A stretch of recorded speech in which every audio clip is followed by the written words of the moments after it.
So then we had a tag team match with Gin and Juice against Action Andretti and Darius Martin, the other Martin. And this, again, it was great because it's a top heel tag team that's just started in the company, facing an exciting underneath babyface team to have a good match and get a good solid win, which is the way every tag team should start out and every single wrestler should start out. And they shined the baby faces a bit and they let them do their gymnastics because that's their thing. And every match on the card didn't, give you a nonstop diet of that. And then they cut off Action and got some heat on him and they went through the break. And then when they came back, Action fought back and hit a hot tag.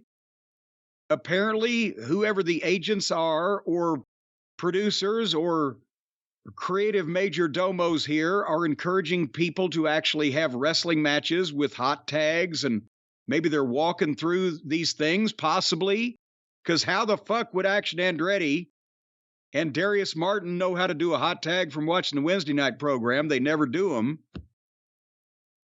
Darius made a big comeback, did some nice stuff. They got their mandatory dives in, but they did them quickly and only one each because they're baby faces. And then the heel stopped them and hit Action Andretti with a couple of moves, and White hit his finish 1, 2, 3.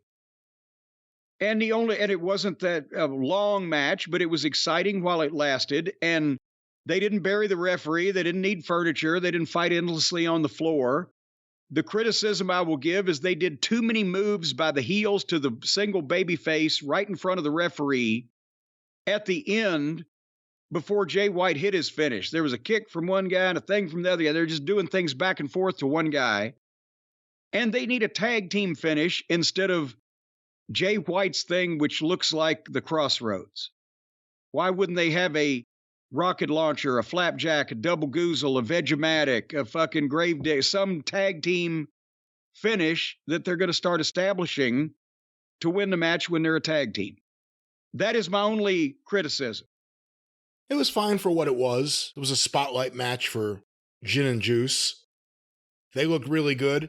I think for guys like Darius Martin and Action Andretti, despite all the wonderful things Chris Jericho did for his career, working on this show and hopefully learning from some of the people on this show will teach them what they need, because if you're only surrounded by, let's just say, dynamite, for lack of a better term, if you're only surrounded by dynamite, then you need to tiptoe carefully.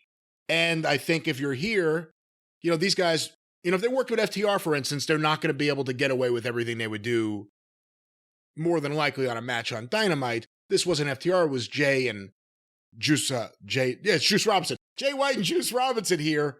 But still, I think working on this show, working in a show that, based on everything we're hearing, is kind of led by CM Punk, could only be good for some of these young wrestlers who need skills beyond jumping, beyond flipping. So that's good. I'll say this too, I've been a big fan of Juice Robinson so far. Jay White is starting to really become a favorite of mine too in the ring. Well, they're getting their feet under them in the new company. They've had great tag matches. They're starting to get a little reputation. When they first introduced them, they just came out of nowhere and were just, blah, like everybody else that starts on the program. You're supposed to know who they are and what they're about, but you don't. And now that they're being featured and being fleshed out, because we've been saying there needs to be a team to work with FTR. They need a top heel tag team. This is a wrestling team that obviously can go with FTR. Anyway,